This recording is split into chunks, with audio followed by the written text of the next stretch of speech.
নাহমাদুহু ওয়া নাস্তাঈনুহু ওয়া নাস্তাগফিরুহু ওয়া নু'মিনু বিহি ওয়া নাতাওয়াক্কালু আলাইহি ওয়া নাশহাদু আল লা ইলাহা ইল্লাল্লাহু ওয়াহদাহু লা শারীকা লাহু ওয়া নাশহাদু আন্না সাইয়্যিদানা ওয়া সানাদানা ওয়া মাওলানা মুহাম্মদ সাল্লাল্লাহু আলান নবিয়্যি ওয়া আলা আলিহি ওয়া সাহবিহি আজমাইন। আউযু বিল্লাহি মিনাশ শাইতানির রাজীম।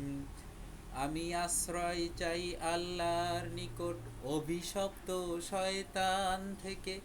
বিসমিল্লাহির রহমানির রহিম। শুরু করছি আল্লাহর নামে, যিনি দয়াময় পরম দয়ালু।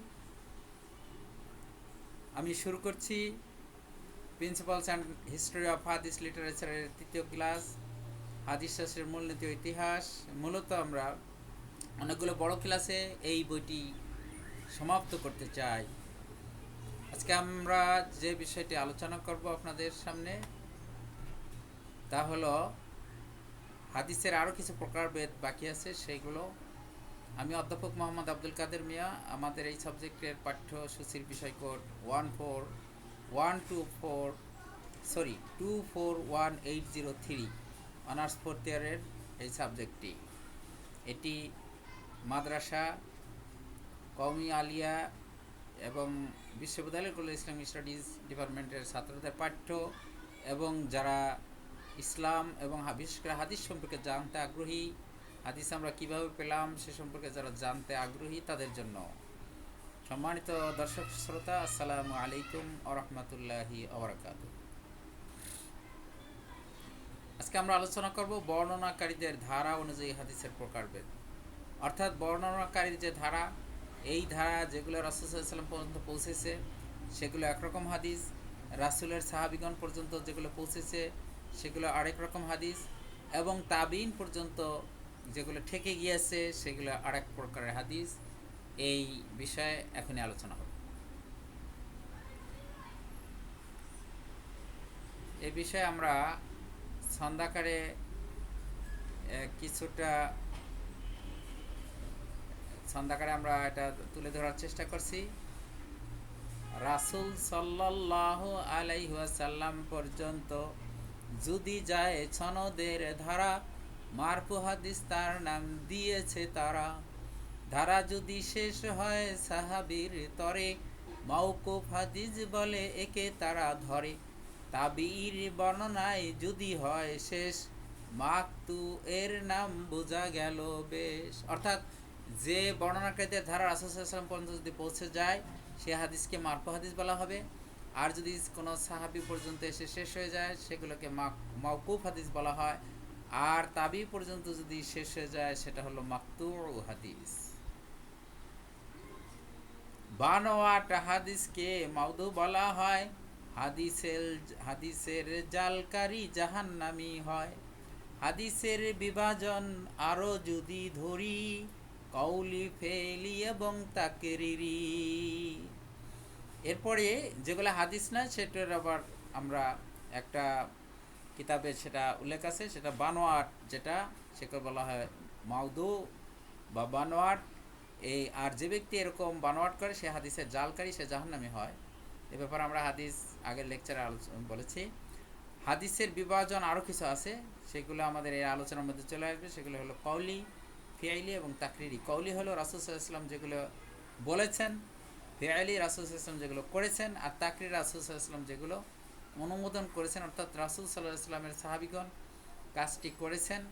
রাসূল সাল্লাল্লাহু আলাইহি ওয়াসাল্লাম হা না কিছুই বলেন নাই, কিন্তু মৌনসম্মতি দিয়েছেন। কেননা যদি এটি নিষিদ্ধ হতো অবশ্যই তিনি নিষেধ করতেন। তো এই প্রশ্নটি, তাকরিরি হাদিসের প্রশ্নটি প্রায় ভাবাতে আসে।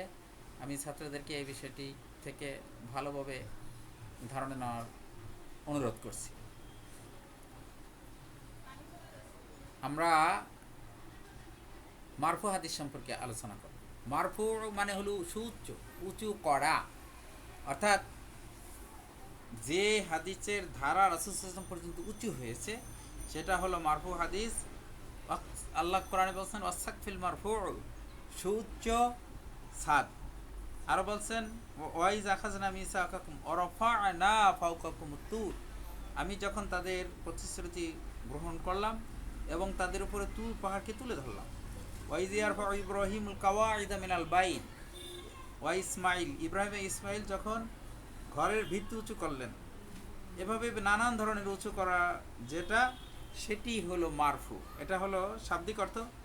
ইসলামী শরীয়তের পরিভাষায় শায়েখ আব্দুল আজিজ মোহাম্মদ সাঈদ রহমতুল্লাহ বলেন, আল মারফু ওয়া হুয়া মা নুসিবা ইলান নবী সাল্লাল্লাহু আলাইহি ওয়াসাল্লাম মিন কওলিহি আও ফি'লিহি, যে হাদিসের সনদ বা বর্ণনা ধারা রাসূল সাল্লাল্লাহু আলাইহি ওয়াসাল্লাম পর্যন্ত পৌঁছেছে এবং যে সূত্রের মাধ্যমে রাসূল সাল্লাল্লাহু আলাইহি ওয়াসাল্লামের কোনো কথা, কাজ করার বিবরণ অথবা কোনো বিষয়ের অনুমোদন বর্ণিত হয়েছে, সেটাই মারফু হাদিস।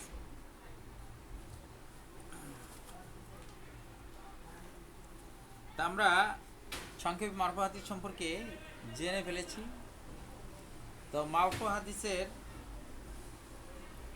কিছু প্রকরণ এখানে বলা হয়েছে। মারফুয়ে কওলি অর্থাৎ রাসূল সাল্লাল্লাহু আলাইহি ওয়াসাল্লাম পর্যন্ত পৌঁছেছে যেটা তার কথা, মারফুয়ে ফি'লি রাসূল সাল্লাল্লাহু আলাইহি ওয়াসাল্লাম পর্যন্ত পৌঁছেছে যেটা রাসূল সাল্লাল্লাহু আলাইহি ওয়াসাল্লামের কাজ, আর রাসূল সাল্লাল্লাহু আলাইহি ওয়াসাল্লাম অনুমোদন করেছেন এটা সরাসরি রাসূল সাল্লাল্লাহু আলাইহি ওয়াসাল্লাম সনদ দ্বারা যদি পৌঁছে যায় তখন তাকে বলা হবে মারফুয়ে তাকরিরি। এ সমস্ত বিষয়ের বিস্তারিত বিবরণ আমার ওই কিতাবটিতে আছে, যে কিতাবটির উল্লেখ বারবার করা হচ্ছে। আমি আর অ্যাডভার্টাইজমেন্ট করতে চাচ্ছি না। এবার আমরা চলে যাব এই প্রকার হাদিসের দ্বিতীয় প্রকার, যাকে বলে মাওকুফ। মাওকুফ শব্দের অর্থ স্থগিত করা, স্থিরীকৃত, থামা। তো অর্থাৎ যা রাসূল সাল্লাল্লাহু আলাইহি ওয়াসাল্লামের সাহাবী পর্যন্ত থেমে গিয়েছে, রাসূল পর্যন্ত ওঠে নাই, এটা হলো মাওকুফ হাদিস। এ সম্পর্কে মুফতি আমিনুল ইসলাম রহমতুল্লাহ আলাইহি বলেন, যে হাদিস সাহাবী থেকে এসেছে সেটাকে হাদিসে মাওকুফ বলে। ডক্টর মাহমুদ আত-তাহান রহমতুল্লাহ বলেন, মা উযিফা ইলা সাহাবী মিন কওলিন আও ফি'লিন আও তাকরিরিন, অর্থাৎ কওলি, ফেলি এবং তাকরিরি হিসেবে যে সমস্ত হাদিস সাহাবী পর্যন্ত পৌঁছেছে সেগুলোই হলো মাওকুফ হাদিস। ওইরকম অনুরূপভাবে মাওকুফ হাদিস আবার তিন প্রকার, কওলি, ফেলি, তাকরিরি। আবার এর প্রত্যেকটি হাদিস আবার দুই প্রকার, হুকমি এবং তাসরিহি। হুকমি মানে, তাসরিহি মানে প্রকাশ্য সুস্পষ্ট, আর হুকমি মানে বিধানগতভাবে। আমরা এই সম্পর্কে যেটি আলোচনা করতে চাচ্ছি সেটি হলো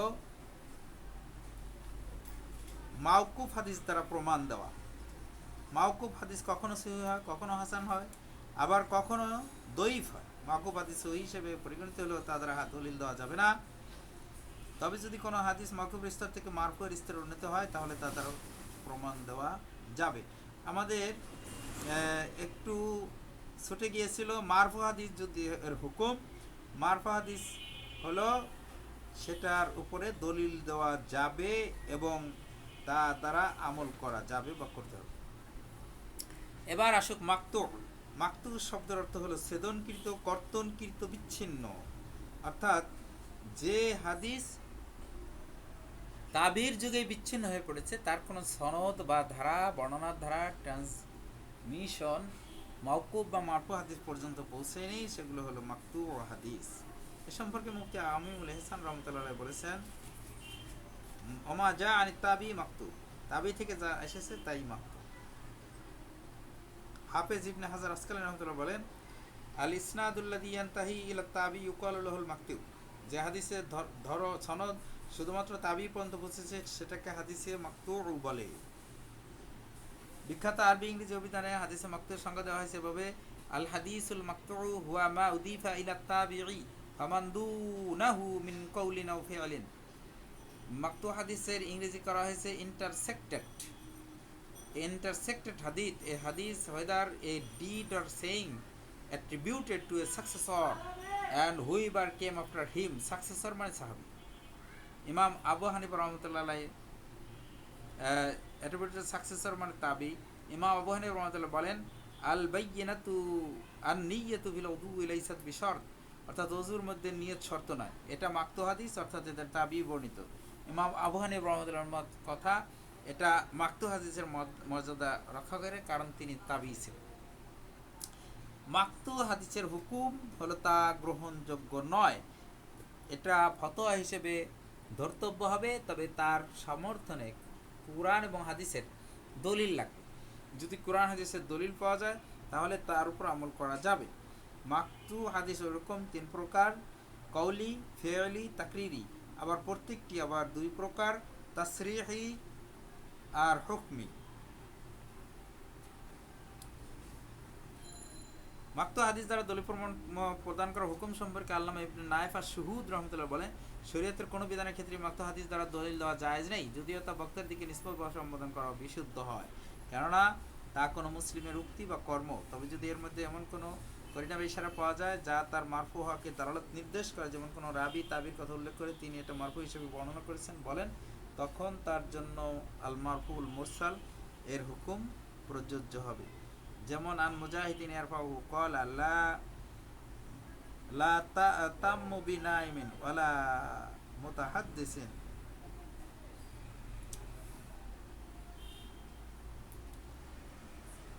মাকতু হাদিস সম্পর্কে কিছু কিতাব আছে: মুসান্নাফ ইবনে আবি শাইবা, লেখক ইবনে আবি শাইবা আব্দুল্লাহ ইবনে মুহাম্মদ আল আবসি; মুসান্নাফ আব্দুর রাজ্জাক, লেখক আবু বকর আব্দুর রাজ্জাক ইবনে হুমাম আস-সানআনি; তাফসীর ইবনে জারির আত-তাবারি, লেখক মোহাম্মদ ইবনে জারির ইবনে ইয়াজিদ আবু জাফর আত-তাবারি; তাফসীর ইবনে আবি হাতিম, লেখক আবু মুহাম্মদ আব্দুর রহমান ইবনে ইদ্রিস ইবনে মেহরান আর-রাজি; তাফসীর ইবনে মুনজির, লেখক মানে মুফাসসির আবু বকর মোহাম্মদ ইবনে ইব্রাহিম ইবনে মুনজির আন-নাইশাপুরি। এবার আমরা যে বিষয়টি দেখতে যাচ্ছি সেটা হলো মাউদু বা বানোয়াট। যদি আমরা মাউদু শব্দের সাথে হাদিস শব্দটি বইতে লাগিয়েছিলাম, কিন্তু যেহেতু এটা বানোয়াট, এটার সাথে হাদিস না লাগানোই ভালো। মাউদু শব্দের অর্থ হলো বানোয়াট। এর সংজ্ঞা দিকে ইবনুল মুলকিন বলেন, আল মাউদু হুয়াল কালামুল মুখতালাকুল মাসনু আল মারুফ রাবিহি বিল কিযব ফিল হাদিসিন নববী মিম্মা লাইসা বিমুফাররাদি দলিলুল ওয়াদি' ওয়ালাকিন মাআল করাইন। মাউজু হলো ওই বানোয়াট কথা যার বর্ণনাকারী হাদিসে নববীর মিথ্যাবাদী হিসেবে বিবেচিত, করিনা দ্বারা যার বানোয়াটের ধারণা করা যায়। আল্লামা সিরাজউদ্দিন ওমর ইবনে আলী বলেন, আল মাউদু হুয়াল মুখতালাকুল মাসনু ওয়া হুয়া দাঈ ওয়া শাররুদ দাঈ। মাউদু হলো বানোয়াট, মিথ্যা এবং নিকৃষ্ট, দুর্বল। শরহে বাইকুনিয়া, আমি এই কিতাবটি খুব পছন্দ করেছি। এ বহু আগের যুগের মঞ্জুমাত অর্থাৎ কবিতার মাধ্যমে উসুলে হাদিস অর্থাৎ হাদিস শাস্ত্রের মূলনীতির মতো একটি কঠিন সাবজেক্ট তিনি কবিতার মাধ্যমে তুলে ধরেছেন। তিনি বলেছেন, ওয়াল কাযিবুল মুখতালাকুল মাউদু মাসনুউ আলান নবী ফাযালিকাল মাউদু। নবী করিম সাল্লাল্লাহু আলাইহি ওয়াসাল্লামের উপর বানোয়াট মিথ্যারূপী হলো মাউদু। মাউদু চেনার পদ্ধতি। মাউদু বা জাল চেনার বেশ কিছু পদ্ধতি আছে, এটা খুব মজার সাবজেক্ট আপনাদের জন্য। এক, হাদিস শাস্ত্রবিজ্ঞান এমন দৃঢ় বিচক্ষণতার অধিকারী হন যে তারা জাল হাদিসকে আসল হাদিস থেকে পৃথক করতে পারে। তবে এই পার্থক্য সবাই করতে পারেন না, বরং যিনি হাদিস সম্পর্কে পূর্ণ অবগতি রাখেন, যার মেধাস্বচ্ছ, বোধশক্তি সুদৃঢ় এবং এ বিষয়ে নির্দেশক আলামত সম্পর্কে নিশ্চিত জ্ঞান রাখেন, তিনি কেবল এ পার্থক্য করতে পারেন। মাউজু হলে তা ধরতে পারেন। ইমাম দারুকুতনি রহমতুল্লাহ সম্পর্কে বর্ণিত আছে যে তিনি বাগদাদবাসীকে লক্ষ্য করে বলেছিলেন, আপনারা এ ব্যাপারে আশ্বস্ত হন যে যতদিন আমি জীবিত থাকবো কেউ নবী করিম সাল্লাল্লাহু আলাইহি ওয়াসাল্লামের নামে মিথ্যা হাদিস বানিয়ে পার পাবে না, আমার কাছে তা ধরা পড়বেই। অনুরূপভাবে রাবি ইবনে হাইসাম বলেন, দিনের মতো হাদিসের একটি নূর আছে যা আমি ভালোভাবেই চিনি, এমনিভাবে রাতের মতো জাল হাদিসের একটি অন্ধকার আচ্ছন্ন দিক আছে যা সহজেই আমার চোখে ধরা পড়ে। অর্থাৎ হাদিস মাত্রই নূর বা চোখের সামনে ঝলমল করতে থাকে, পক্ষান্তরে হাদিসের সাথে অন্য কিছু মিশ্রণ করলে তা অন্ধকারাচ্ছন্নে ধরা পড়ে। মাউজু বা জাল হাদিস চেনার দ্বিতীয় পদ্ধতি হলো হাদিস জালকারী নিজস্ব স্বীকারোক্তি। যেমন নূহ ইবনে আবি মারিয়াম মারওয়াজি নিজে স্বীকার করেছিলেন, তাকে জিজ্ঞাসা করা হয়েছিল কোরআনের ফজিলতের ব্যাপারে, আপনি হযরত ইকরিমার সূত্রে হযরত ইবনে আব্বাস হতে হাদিস রিওয়ায়াত করেন, অথচ হযরত ইকরিমার অন্যান্য ছাত্র তো এই হাদিস রিওয়ায়াত করেন না। জবাবে তিনি বলেন, যখন দেখলাম মানুষ পেকে আবু হানিফা এবং মাগাজি ইসহাক অর্থাৎ ইবনে ইসহাকের সিরাতের গ্রন্থ চর্চায় অধিক লিপ্ত, তখন আমি আল্লাহর নৈকট্য হাসিলের উদ্দেশ্যে এই জাল হাদিস তৈরি করেছি। উদ্দেশ্য ভালো, কিন্তু যতই উদ্দেশ্য ভালো থাক, জাল হাদিস তৈরি করলে সে জাহান্নামী হবে। হাদিস মুতাওয়াতির হাদিস রাবির অবস্থা দেখে জানা, রাবির অবস্থায় বলে দেয় যে তার বর্ণিত হাদিসে বানানো জাল যায়। এ দুটি ঘটনা নির্মম।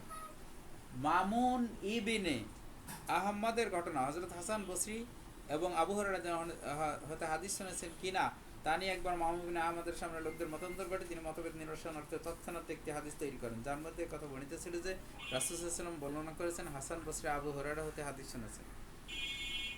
খলিফা মাহমুদের দরবারে, খলিফা মাহাদির দরবারে গিয়াস ইবনে ইব্রাহিমের ঘটনা। জগৎ বিখ্যাত খলিফা হারুন রশিদের পিতা মাহাদির দরবারে একবার গিয়াস ইবনে ইব্রাহিম নাকি এসে দেখেন খলিফা কবুতর নিয়ে খেলছেন। গিয়াস তৎক্ষণাৎ রাসূল সাল্লাল্লাহু আলাইহি ওয়াসাল্লাম সূত্রে হাদিস বর্ণনা করেন। রাসূল সাল্লাল্লাহু আলাইহি ওয়াসাল্লাম বলেন, লা সিবাকা ইল্লা ফি নাসলিন আও কাফিন আও হাফিরিন আও জানাহিন। গিয়াস হাদিসের বর্ণনায় খলিফাকে খুশি করতে হাদিসের শেষে আও জানাহিন শব্দটিকে নিজের পক্ষ থেকে জুড়ে দেন, যা মূলত হাদিসের অংশ নয়, কিন্তু খলিফা বিষয়টি বুঝতে পারেন যে সে তাকে খুশি হতে সম্মত করতে এবং আউ জানাহিন অংশ হাদিসে যোগ করেছে, ফলে তিনি গিয়াসের প্রতি অসন্তুষ্ট হন এবং এই জানা অর্থাৎ কবুতর জবাই করার নির্দেশ দেন, যাতে আর কখনো কবুতর হাদিস জাল করার কারণ না হয়। চতুর্থ, জাল হাদিস চেনা যায় খোদ হাদিসের অবস্থা থেকে, অর্থাৎ হাদিসটি সরাসরি কোরআন সুন্নাহ বিবেকের বিরোধী হয়, যে কোনো প্রকারই এর ব্যাখ্যা মেনে নেওয়া যায় না। এর উদাহরণ হিসেবে হাফেজ জাহাবি মিজানে নিম্নের হাদিসটি উল্লেখ করেছেন। আনিদ আব্দুর রহমান ইবনে যায়েদ ইবনে আসলাম আন আবিহি আন জাদ্দিহি মারফুআন আন্না সাফিনাত নূহিন তাওয়াফাত বিল বাইতি সাবআন ওয়া সাল্লাত ইনদাল মাকামি রাকাতাইন। এই হাদিসটির অর্থ খুব হাস্যকর। এ বর্ণনাকারী বলেন যে নূহ আলাইহিস সালামের নৌকা সে বাইতুল্লাহ শরীফের তওয়াফ করলো 7 বার এবং মাকামে ইব্রাহিমের পিছনে 2 রাকাত নামাজ পড়লো। আপনারা জানেন যে এটা নূহ আলাইহিস সালামের নৌকার পক্ষে এটা আসলেই সম্ভব না, অতএব এটা জালকারী। আমরা এই সম্পর্কে আরো বলতে চাই যে মাউযু বা জালকারীর এদের প্রকারভেদ। জালকারীদের অনেকে নিজের আগ্রহেই নিজে জাল করে, আবার কখনো কখনো অন্যের কথাকে, যেমন পূর্ববর্তী কোনো মনীষীর উক্তি, দার্শনিকের উক্তি, ইসরায়েলি রেওয়ায়েতকে রাসূল সাল্লাল্লাহু আলাইহি ওয়াসাল্লামের উক্তি বলে উল্লেখ করে, যাতে মানুষ তার কথা শুনে মজা পায়। তৃতীয়ত, কেউ কেউ দৈব হাদিসের সাথে সহিহ সনদ যোগ করে, যাতে হাদিসটি সনদের শক্তিতে সমাজে চালু হয়ে যায় এবং সবাই কবুল করে নেয়। হাদিস জাল করা আরো কতিপয় কারণ আছে, যেমন দ্বীনহীনতা, ইসলামের বেদিনী দাখিল করে ইসলামকে ক্ষতিগ্রস্ত করার ইচ্ছা, যেমন জিন্দিক তথা বেদিন ও নাস্তিকরা করে থাকে। অজ্ঞতা প্রাধান্য পাওয়া, যেমন তুর্কি অজ্ঞ সুফি দরবেশ এবং মূর্খ আবেদরা তারগিব ও তারহিব এর হাদিস তারা তৈরি করে। অন্ধপক্ষপাতিত্বের জন্য, যেমন একটি বাক্য প্রচলিত আছে, আবু হানিফা সিরাজু উম্মতি। এটা শরে তাহজিব কিতাবে আমি পড়েছিলাম ছাত্র জীবনে, অর্থাৎ আবু হানিফা আমার উম্মতের সূর্য। অথচ আল্লাহ রাসূল সাল্লাল্লাহু আলাইহি ওয়াসাল্লাম ইমাম আবু হানিফা রাহমাতুল্লাহি আলাইহির জন্মের 70 বছর আগে ইন্তেকাল করেছেন। অতএব এই কথা রাসূল সাল্লাল্লাহু আলাইহি ওয়াসাল্লামের পক্ষে বলা সম্ভব নয়। একজন জ্ঞানী মাত্রই এই কথাটা ক্লিয়ার বুঝতে পারবেন যে হানাফি মাযহাবের প্রকট অনুসারী কোনো ব্যক্তি এটিকে বানোয়াট বানিয়েছেন। আর্থিক সুবিধা লাভের জন্য অনেক সময় হাদিস বানোয়াট করা হয়েছে এবং স্বীয় অভিমত এবং সমর্থনের জন্য হাদিস, অর্থাৎ 6 কারণে হাদিস তৈরি করা হয়ে থাকে। হাদিস জাল করার হুকুম। নির্ভরযোগ্য উলামা ইকরামের অভিমত, তাদের সুচিন্তিত বাস্তব অভিমত হলো যে কোন উদ্দেশ্যে হাদিস বানানো হারাম এবং কবিরা গুনাহ।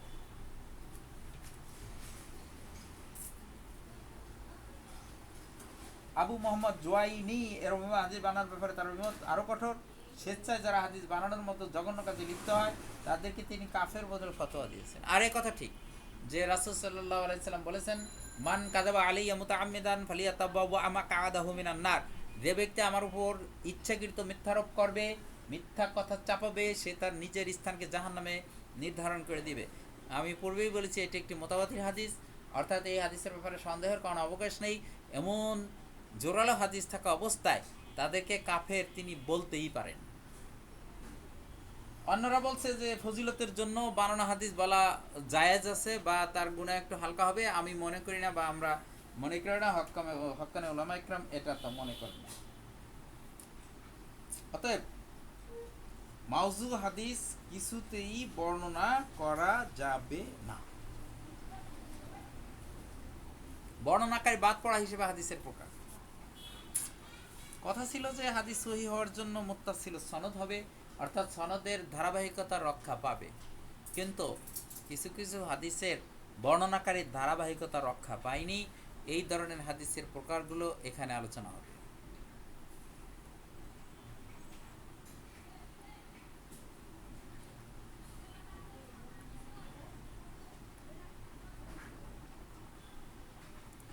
এ ব্যাপারে সন্ধ্যাকারে একটু শুনে নেওয়া যাক, কাকে কোন হাদিস বলে। সনদের ধারাবাহিকতা যদি কেটে যায়, মুনকাতি হাদিস যেন তাকে বলা হয়। সনদ থেকে সাহাবীর নাম যদি বাদ পড়ে, যদি পড়ে বাদ, মুরসাল হাদিস তাকে বলে মুকাল্লাদ। মুকাল্লাদ মানে অনুসরণকারী। উস্তাদের নাম যদি কেউ করে যায় গোপন, মুদাল্লিস নামটি করো হৃদয়ে তার রোপণ। অর্থাৎ সনদের ধারাবাহিকতা যদি কেটে যায় তাকে বলে মুনকাতি হাদিস। আর সাহাবীর নাম যদি বাদ পড়ে যায়, কোনো তাবি সাহাবীর নাম বাদ দিয়ে হাদিস বর্ণনা করেন, তাকে তাকে বলা হয় মুরসাল হাদিস। আর উস্তাদের নাম যদি কেউ গোপন করে, কারণ জানতে হবে, তাহলে সেই হাদিসটির নাম হলো মুদাল্লাস। এই সম্পর্কে আমরা আলোচনা করব। প্রথমে আমরা চলে যাই মুনকাতি হাদিস। মুনকাতি শব্দের অর্থ বিচ্ছিন্ন, অর্থাৎ যে হাদিসের ধারাবাহিকতা রক্ষা করা হয়নি, যে হাদিসের সনদের রাবীর নাম নির্দিষ্ট কোন স্তরে নয়, বরং যে কোন স্তরে বাদ পড়েছে তাকে হাদিসে মুনকাতি বলে। আল্লামা খতিবে বাগদাদি, ইবনে আব্দুল বার, ইমাম নববী প্রমুখ হাদিসে মুনকাতির সঙ্গে বলেছেন, ওয়া মা লাম ইয়াত্তাসিল ইসনাদুহু আলা আইয়ি ওয়াজহিন কানা ইনকিতাউহু। যে হাদিসের সনদ মুত্তাসিল নয় এবং যে কোনো কারণেই তার ইনকিতা হোক, তাকে হাদিসে মুনকাতি বলে। আমাদের সেই বিখ্যাত আরবি ইংরেজি অভিধানে হাদিসে মুনকাতির সংজ্ঞা আরবি এবং ইংরেজিতে কি দেওয়া হয়েছে আমরা একটু জানি। আল হাদিসুল মুনকাতি ওয়া মা সাকাতা মিন রুয়াতিহি রাবিন ওয়াহিদুন ক্বাবলা সাহাবী ফি মাওদিন ওয়াহিদিন আও ফি মাওয়াদিআ ইদাতিন। হাদিসে মুনকাতির ইংরেজি করা হয়েছে ডিসকানেক্টেড হাদিস। A hadith, the middle of whose chain of transmission has only one narrator missing, whether in one stage or more. তা আমরা জানতে পারলাম যে একজন রাবি যেটা বাদ পড়েছে সাহাবীর আগে থেকে একটা বা একাধিক স্তরে, সেটিকে মুনকাতি হাদিস বলা হয়।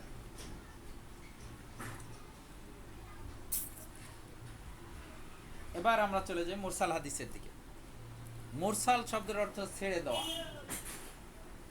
ছেড়ে যাওয়া।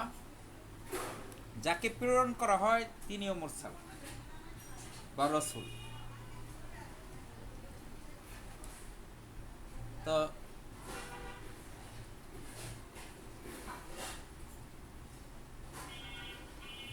মুরসাল আত-তারক পরিত্যাগ করা, আল বাসু প্রেরণ করা, আল ইতলাকু ছেড়ে তথা ছেড়ে দেওয়া, আর তাসলিকু ক্ষমতাসীন করা।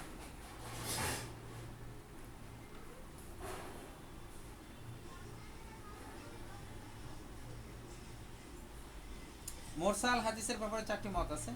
এক, ওই হাদিস যা কোনো তাবি বর্ণনা করেছেন, চাই তিনি ছোট হন বা বড়, তিনি এমনভাবে বর্ণনা করেছেন যেন তিনি নবী করিম সাল্লাল্লাহু আলাইহি ওয়াসাল্লামকে দেখেছেন, অথচ তার পক্ষে রাসূল সাল্লাল্লাহু আলাইহি ওয়াসাল্লাম দেখা সম্ভব হয় না। এটা কওলি, ফেইলি অথবা তাকরীরি হতে পারে। এরকম একটি হাদিস, ওয়া হাদাসানি মুহাম্মদ ইবনে রাবিন হাদাসানা হুজাইন ইবনুল মুসান্না হাদাসানা লাইসু আন উকাইল ইবনে আন ইবনে শিহাবিন আন সাঈদ ইবনুল মুসাইয়িব আন্না রাসূলুল্লাহ সাল্লাল্লাহু আলাইহি ওয়াসাল্লাম নাহা আন বাইল মুযাবানা ওয়াল মুহাকালা ওয়াল মুযাবানাতু আইয়ুবা তামারুন নাকলি বিত তামারি ওয়াল মুহাকালাতু আইয়ুবা আয-যারউ বিল কামহি ওয়াস্তিকরাউল আরদি বিল কামহি। বর্ণনাকারী হযরত সাঈদ ইবনে মুসাইয়িব একজন প্রসিদ্ধ তাবী, তিনি কোনো মাধ্যম ব্যতীত সরাসরি হযরত সাল্লাল্লাহু আলাইহি ওয়াসাল্লাম থেকে বর্ণনা করেছেন। এতে অতি সহজেই প্রতীয়মান হয় যে এখানে একজন সাহাবীর নাম উজ্জ্বল রয়েছে যার থেকে হযরত সাঈদ ইবনে মুসাইয়িব হাদিস শুনেছেন, সুতরাং হাদিসটি মুরসাল। 2, কেবারে তাবী বা বয়স্ক তাবীদের হাদিস যা তিনি সরাসরি রাসূল থেকে বর্ণনা করেছেন। 3, মুহাদ্দিসগণের একদল, তাদের মধ্যে খতিবে বাগদাদি, আবুল হাসান ইবনে কাত্তান, ইমাম নববী, ফকিহগণ এবং উসুলগণের মতে সনদের যে কোনো স্থান থেকে রাবী বাদ পড়লে তাকে মুরসাল বলে। সাহাবীর মুরসাল, আল্লামা বাইকুনি এ মত পোষণ করেছেন সাহাবীর মুরসাল হলে এমন সাহাবীর বর্ণনা যিনি তার কম বয়স, ইসলাম গ্রহণে বিলম্ব অথবা অনুপস্থিতির কারণে সরাসরি রাসূলের নিকট থেকে শোনেননি অথবা দেখেননি। এ ধরনের সাহাবী যেমন ইবনে আব্বাস, ইবনে জুবাইর, আয়েশা। ওয়া আন আয়েশা উম্মুল মুমিনিন ক্বালাত আন্নাহা ক্বালাত আউয়ালু মা বুদিয়া বিহি রাসূলুল্লাহ সাল্লাল্লাহু আলাইহি ওয়াসাল্লাম মিনাল ওয়াহয়ি রুইয়া সালিহা।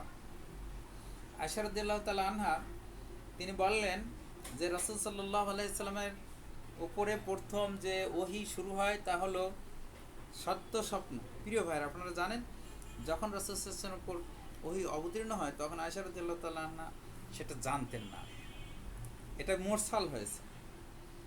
আমাদের ওই বিখ্যাত আরবি ইংরেজি অভিধানে মুরসাল হাদিসের সংজ্ঞা দেওয়া হয়েছে এভাবে: আল হাদিসুল মুরসালু ওয়াল হাদিসুল্লাযী সাকাতা মিন সিলসিলাতি সনদিহি সাহাবিয়্যু। মুরসাল হাদিসের ইংরেজি উনি করেছেন incompletely transmitted hadith, a hadith whose chain of transmission lacks a companion transmitter. In example, a hadith which a successor has directly attributed to the Prophet sallallahu alaihi wasallam without mentioning a companion. তা আমরা হাদিস মুরসাল সম্পর্কে বেশ কিছু সম্পর্কে এই কিতাবে আছে, আমরা কিছু উল্লেখ করলাম। এই সম্পর্কে একটি উদাহরণ দেওয়া আছে। আনিল হাসান ক্বাল ক্বাল রাসূলুল্লাহ সাল্লাল্লাহু আলাইহি ওয়াসাল্লাম হাসিনু আমওয়ালাকুম বিযাকাতি ওয়া দাউ মারদাকুম বিসাদাকাতি ওয়াইদু লিল বালাই দোয়া।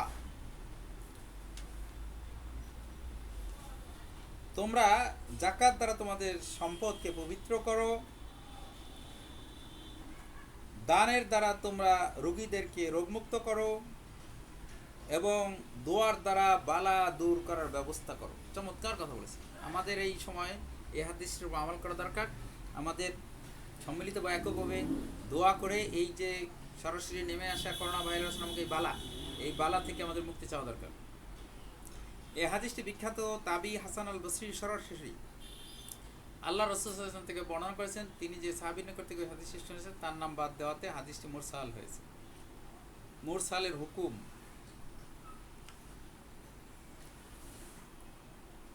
মুরসাল সম্পর্কে বিভিন্ন ধরনের মত আছে। ইমাম আজম আবু হানিফা রাহমাতুল্লাহ মালিক, ইমাম আহমদ ইবনে হাম্বল এর এক মতে, অর্থাৎ আবু হানিফা মালিক এই দুইজনের পুরো মত, আহমদ ইবনে হাম্বলের একটা মত, এই মুরসাল হাদিস গ্রহণযোগ্য এবং এর মাধ্যমে দলিল পেশ করা বৈধ। কেননা রাবি আত্মবিশ্বাসের কারণে মুরসাল না করে মুত্তাসিল করে থাকে, কিন্তু এখানে শর্ত হলো মুরসালকারীকে অবশ্যই সিকা বা নির্ভরযোগ্য হতে হবে। ইমাম আহমদ ইবনে হাম্বলের অন্য এক বর্ণনা আছে যে মুরসাল হাদিসে মুরসাল গ্রহণযোগ্য নয়। ইমাম শাফি রহমতুল্লাহ বলেন মুরসাল হাদিস তখনই গ্রহণযোগ্য হবে যখন অন্য কোনো মুসনাদের হাদিসের সমর্থন করবে, যদিও সমর্থনকারী হাদিসটি দুর্বল হয়ে থাকুক। কিছু সংখ্যক মুহাদ্দিসের মতে মুরসাল হাদিসের হুকুম হলো তাওয়াক্কুফ তথা স্থগিত থাকবে, কেননা রাবির নাম বাদ পড়ায় হাদিসের বিশ্বস্ততা সম্পর্কে তাওয়াক্কুফ বা সন্দেহ রয়ে গেছে। জমহুর মুহাদ্দিসের মতে মুরসাল যদি সাহাবী হয়, তাছাড়া দ্বিতীয় তৃতীয় শতাব্দীর কোনো রাবীর হয়, তবে তা গ্রহণযোগ্য। কিন্তু পরবর্তীদের মধ্যে সিকা রাবীগণ যদি মুরসালকে কখনো মুসনাদরূপে বর্ণনা করে থাকেন, তবে তাদের মুরসাল গ্রহণযোগ্য হবে, অন্যথায় নয়। পরিশেষে বলা যায় যে হাদিস গ্রহণযোগ্য হওয়া বা না হওয়া রাবীর নির্ভরযোগ্যতার উপর নির্ভর করে। এই হিসেবে রাবী নির্ভরযোগ্য হলে হাদিস মুরসাল হলেও তা গ্রহণীয় হতে পারে। মুরসালের প্রকারভেদ: সাহাবীগণের মুরসাল, দ্বিতীয় তৃতীয় শতাব্দীর রাবীদের মুরসাল।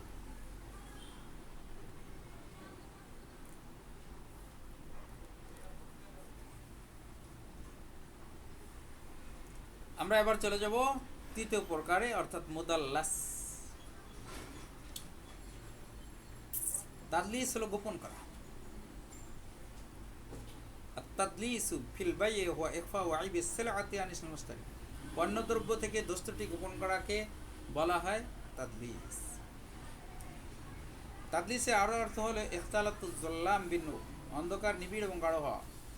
ইরতাউল ইদলাস, গরু ছাগল মাঠের বকেয়া ঘাস খেয়ে ফেলা।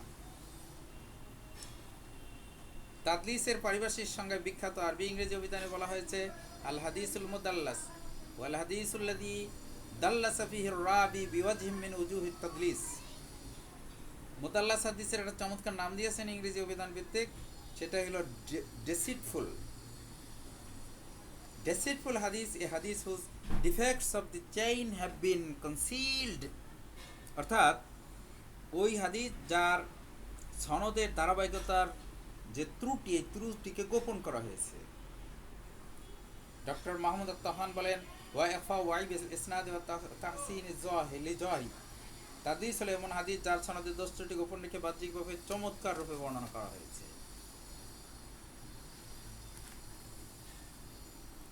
আমরা তাদলিসের প্রকারভেদ সম্পর্কে একটু আলোচনা করছি। তাদলিস বেশ কয়েক প্রকার। একটা তাদলিস ইসনাদ, অর্থাৎ সনদের মধ্যে বিষয়টা দোষ ত্রুটি গোপন করা, এরকম বলা আন ফুলানিন ক্বালা ফুলানিন। আর একটা তাদলিস সুয়ু, উস্তাদের নাম বাদ দিয়ে গোপন করা। এটা দুই কারণে হতে পারে। উস্তাদের নাম হয়তো ঘৃণিত, তার কথা শুনলে ওই হাদিস গ্রহণযোগ্য হবে না, অথবা উস্তাদ এত সম্মানিত যে বক্তা তার নাম সম্মানার্থে উল্লেখই করেন। 3 নম্বর তাদলিস তাসবিয়া, অর্থাৎ মুহাদ্দিস তার উস্তাদকে বাদ দেবে না, বরং হাদিসকে অধিকতর উৎকৃষ্ট বানাতে উপরে কোনো দঈফ বা নিম্নমানের রাবিকে বাদ দিয়ে সেখানে এমন শব্দ ব্যবহার করবে যা শোনার কথা বোঝায়। ইমাম ইবনে সালাহ বলেন মিন আকসামিত তাদলিস কিসমান সালিসান ওয়া তাদলিস তাসবিয়াতু ওয়া শাররুল আকসাম, মানে এটা সবচেয়ে নিকৃষ্ট প্রকার। তাদলিস করার কারণ সংক্ষেপণের জন্য করা হয়, অনেক সময় নিজের উস্তাদ দই বা নির্মাণ হয় তখন তা উল্লেখ করা হয় না।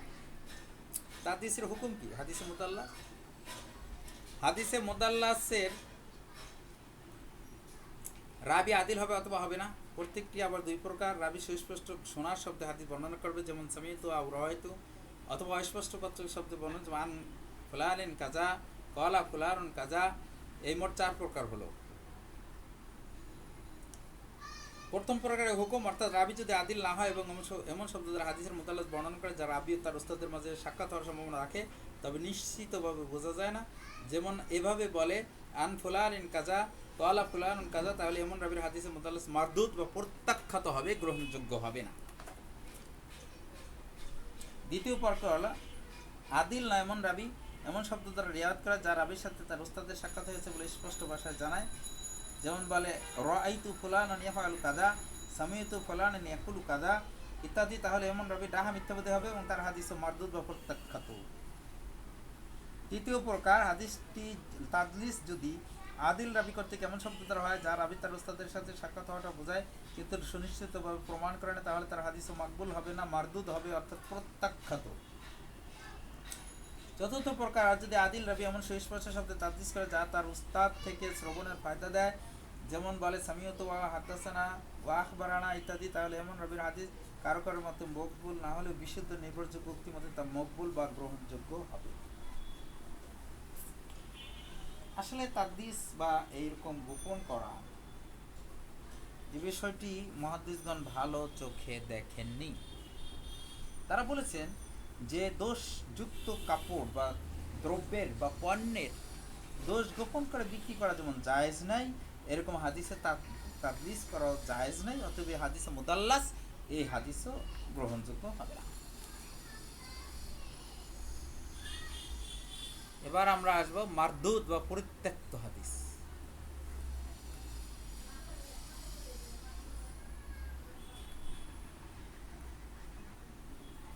পরিত্যক্ত হাদিস আপনার 1 2 3 4 দোকানে 8 প্রকার।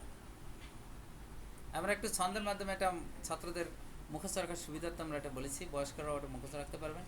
হাদিসের প্রকার যদি আরও জানতে চাও, কবিতাটির দিকে তুমি মনোযোগ দাও। মুআল্লাক, মুনকার, মারুফ, আরো মুদরাজ, মাকলুব, মুতারাম, মাহফুজ, শান। এই শব্দটা মুখস্থ রাখার জন্য এরকম কবিতার ছন্দ মিলানো হয়েছে। আমরা যখন ইউনিভার্সিটিতে পড়তাম, ইসলামের ইতিহাস সাবজেক্ট যখন আমাদের নন মেজর সাবজেক্ট ছিল, তখন বলতো কি যেন বলতো, এখন ভুলে গেছি। এই নন মেজর সাবজেক্টের ইসলামের ইতিহাসের অনেক জায়গার নাম মনে থাকতো না, তখন আমি ওগুলোকে ছন্দাকারে শব্দের সাথে শব্দ মিলিয়ে কবিতা আকারে মুখস্থ করে চলে যেতাম, হলে মনে থাকতো।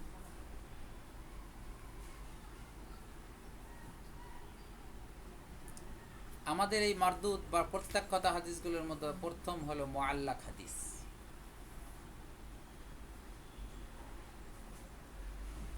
মুআল্লাক শব্দ অর্থ ঝুলন্ত বস্তু, যেমন সাবি'ে মুআল্লাকাত, নিষ্ক্রিয় বস্তু। আল্লাহ বলেন ফালা তামিলু কুল্লাল মাইলি ফাতাযরুহা কাল মুআল্লাকা, তোমরা একেবারে ঝুঁকে পড়ো না এবং কারোর প্রতি একেবারে ঝুলন্ত হয়ে, তাকে ঝুলন্ত অবস্থায় রেখে দিও না কোনো স্ত্রীকে, মানে একাধিক স্ত্রী থাকে, একজন স্ত্রী থাকলে তাকে ঝুলন্ত রাখা খুব কঠিন। বিখ্যাত আরবি ইংরেজি অভিধানে হাদিসে মুআল্লাকের সংজ্ঞা দেওয়া হয়েছে এভাবে: আল হাদিসুল মুআল্লাক ওয়াল হাদিসুল্লাযী হুযিফা মিনহু আউয়ালুল ইসনাদ সাওয়ান কানাল মাহযুফ ওয়াহিদান ওয়া আকসার। এটাকে সুন্দর একটা ইংরেজি দিয়েছেন তিনি, সাসপেন্ডেড হাদিস, যেহেতু ঝুলন্ত এটা suspended. A hadith the beginning of whole chain of transmission has two or more successive narrators missing. Hafiz Ibn হাজার আসকালী রহমতুল্লাহ বলেন, কোন গ্রন্থকারের ব্যবহারে যদি সনদের প্রথম থেকে রাবি অন্তরিত হয়ে যায় তবে সেই হাদিসকে হাদিসে মুআল্লাক বলে।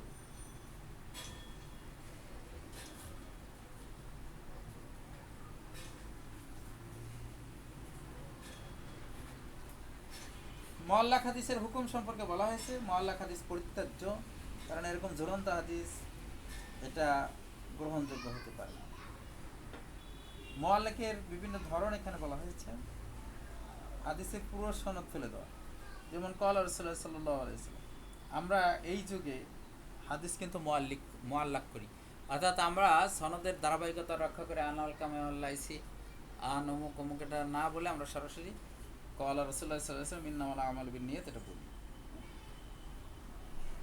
সাহাবী হতে বাকি সব সনদ ফেলে দেওয়া, যেটা আমরা করি। আনা আবি হুরায়রা রাদিয়াল্লাহু তাআলা আনহু ক্বালা রাসূলুল্লাহ সাল্লাল্লাহু আলাইহি ওয়াসাল্লাম আল মুসলিমু মান সালিমাল মুসলিমুনা মিন লিসানিহি ওয়া ইয়াদিহি। সাহাবী এবং তাবী ছাড়া বাকি সনদ ফেলে দেওয়া, যে রাবি থেকে হাদিস শুনেছে তাকে বাদ দিয়ে তার উপরে রাবিটি করে হাদিসে নিসবত করে, এটিও তালিক।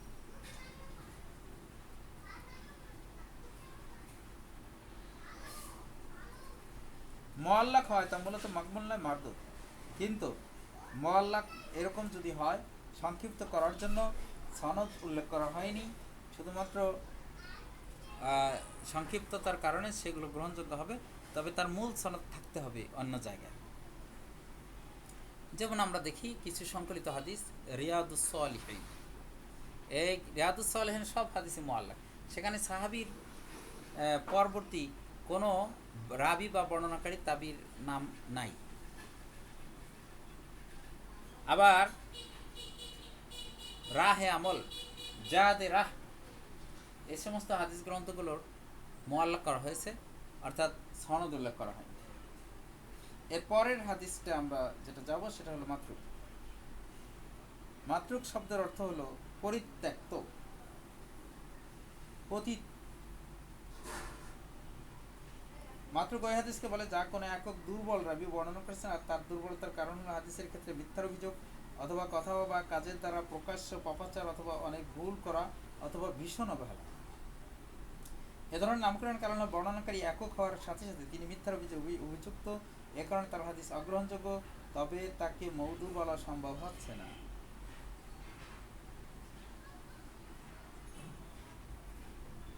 মাতরুক হাদিসের তরতিব, সবচেয়ে দুর্বলতম হাদিস হলো মাউদু হাদিস, মাউদুকে হাদিসই বলা যাবে না। এরপরে মাতরুক হাদিসের অবস্থান, এরপর মুনকার, এরপর মুআল্লাক, এরপর মুদরাজ, এরপর মাকবুল এবং তারপর মুতারিব। এবার আমরা চলে আসি মুনকার হাদিসের জায়গায়। মুনকার শব্দের অর্থ অপরিচিত, অপছন্দনীয়, নির্ণয়। ইবনুল জাওজি মুনকার হাদিসের সংজ্ঞা দিতে গেলে বলেছেন, হাদিসে মুনকার হলো যার দ্বারা জ্ঞান আহরণকারীর গায়ের চর্ম প্রকম্পিত হয়, তার মনে ঘৃণার উদ্রেক হয়। সম্মানিত উসুলবিদ মুহাম্মদ আত-তাহান আল মুনকারের সংজ্ঞা দুই ভাবে করেছেন। এক স্থানে তিনি মুনকারের জন্য নির্ভরযোগ্য রাবির বিরোধিতার শর্ত করেছেন, আর অপর স্থানে এই শর্ত করেননি।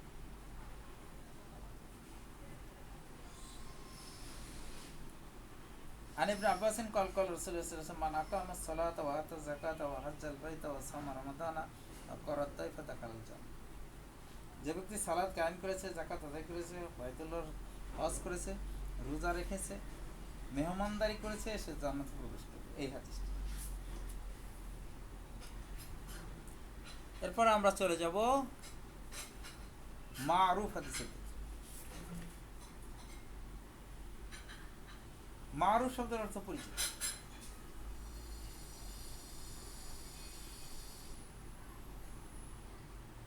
ওই হাদিস যা শিকার আবি কর্তৃক বর্ণিত, যা দই প্রাবি কর্তৃক বর্ণিত রওয়ায়াতের খেলা। বিখ্যাত আরবি ইংরেজি অভিধানে মারুফ হাদিসের সংজ্ঞা দেওয়া হয়েছে, আল হাদিসুল মারুফ ওয়া হাদিসুস সিকা আল্লাযী খালাফু আদ-দাঈফ, the known hadith. This term applies to a hadith transmitted by a trustworthy narrator who is contradicted by a weak one.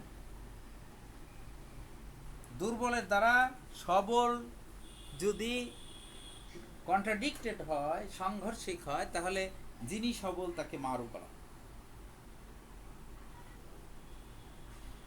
Mahfuz ও মারুফের মধ্যে পার্থক্য, মাহফুজের বিপরীতটা সাজ, আর মারুফের বিপরীতটা মুনকার। মাহফুজ রাবির বিপরীত রাবি শক্তিশালী, আর মারুফ রাবির বিপরীত রাবি হয় দুর্বল।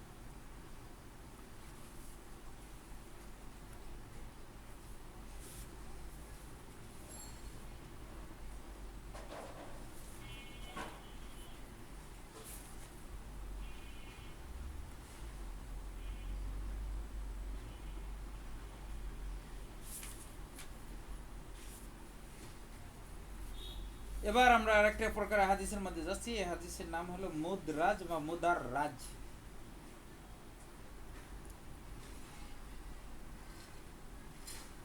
প্রত্যেক ওই হাদিসকে মুদরাজ বলে যার সনদ অথবা মতনে পরিবর্তে সাধিত হয়েছে, আর ঢুকানো হয়েছে। এ কারণে বর্ণনাটি নির্ভরযোগ্য রাবির বর্ণনার বিরোধী হয়েছে। আমাদের সেই মঞ্জুমাতুল বাইকুনিয়া ব্যাখ্যাকার সুলাইমান ইবনে খালিদ আল হারবি বলেন, মুদরাজ ইসমুন মাফউলুন আলা দিরাজা ওয়া যাকান হাল ইদখাল। মুদরাজ শব্দের অর্থ হলো প্রবেশ করানো। মা জিতাত বাদ আলফাজ মিনার রওয়াত ওয়াল ফিল হাদিস ওয়া হাকাযা রাহুল মুআল্লিফ রাহিমাহুল্লাহ। মুদরাজ শব্দটি ইদরাজ থেকে ইসম মাফউল, যার আবিধানিক অর্থ প্রবেশ করানো।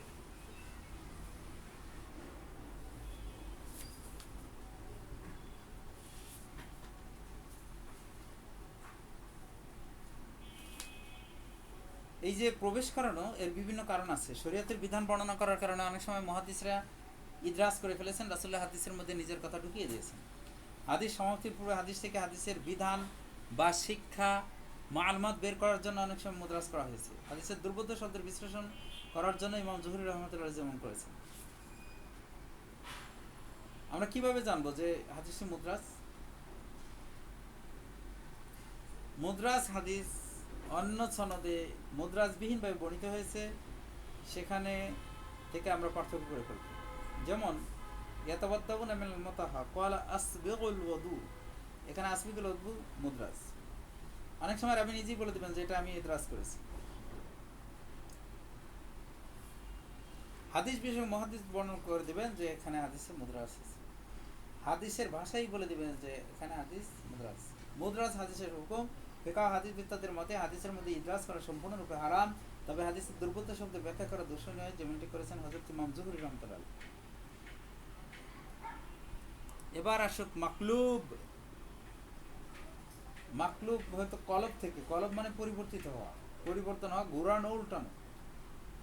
যে হাদিসের রাবি সনদের সাহিত্যের নামের মাঝে অথবা মতনের আকপিস করার মাধ্যমে অধিক নির্ভরযোগ্য রাবি অথবা একাধিক নির্ভরযোগ্য রাবিদের রওয়ায়াতের খেলাপ করেন, সেটাকে মাকলুব বলে।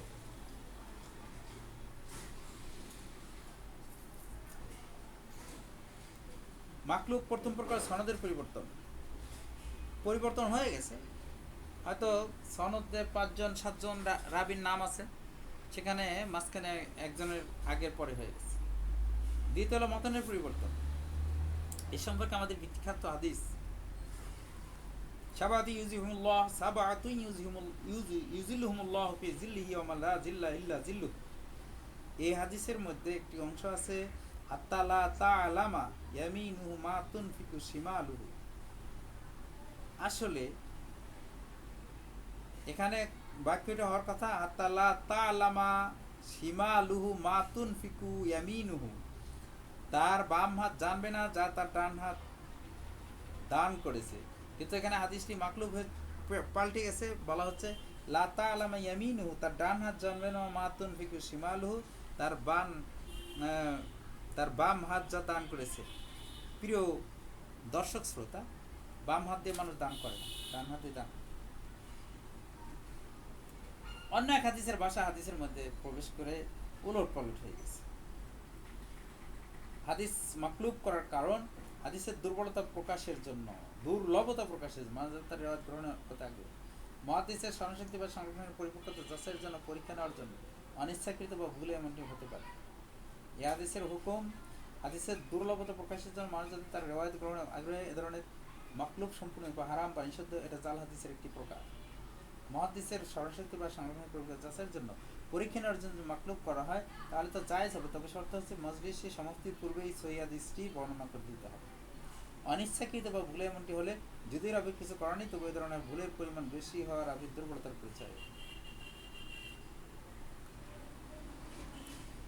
এরপরে আমরা যেটা বলবো সেটা হলো আল মুদতারাব। এর অর্থ হলো অস্থিরতা, অশান্তি, গন্ডগোল, বিশৃঙ্খলা ইত্যাদি।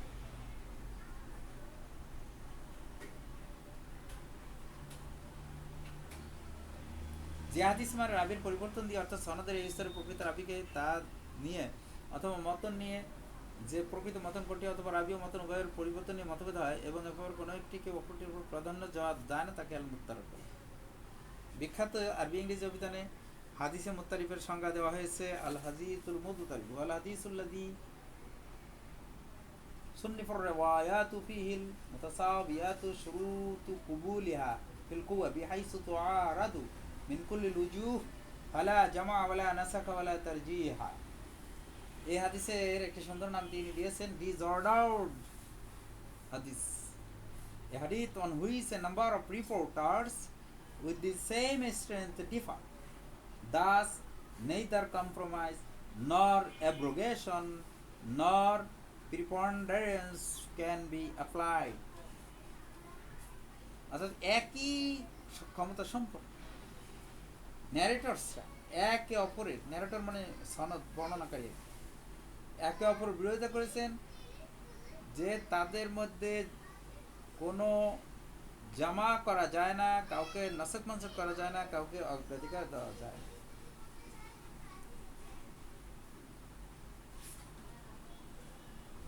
সনদের মধ্যে ইত্তেরাফ হতে পারে, মতনের মধ্যে ইত্তেরাফ হতে পারে। হাদিসে কুল্লাতাইন তার উদাহরণ। হাদিস ইত্তেরাফ অর্জন শর্ত হলো দুই রাওয়ায়াতের মাঝে সমন্বয় সাধন করা সম্ভব না, একটি একে অপরটির উপর প্রাধান্য দেওয়া সম্ভব না। ইত্তেরাফের হুকুম হাদিসে মুত্তারিবকে যদি দূর করা সম্ভব হয় তাহলে তা দূর হওয়ার পর আল হাদিসের মুত্তারিব সহিহ হয়ে যায়, আর যদি ইত্তেরাফ দূর করা না যায় তাহলে হাদিস দঈফ এবং দলিল অযোগ্য হয়ে যায়। এবার আমরা শেষের দিকে চলে এসেছি। আপনারা দীর্ঘক্ষণ আমার সঙ্গে থাকার জন্য আপনাদের ধন্যবাদ। একটি হলো সাজ আর একটা হলো মাহফুজ। সাজ ওই সহিহ হাদিসকে বলে যা অন্য অপেক্ষাকৃত আরো শক্তিশালী সহিহ হাদিসের বিরোধিতা করে। আর মাহফুজ হলো ওই সাজ হাদিসের বিপরীত যে হাদিসটি অগ্রাধিকার পেল।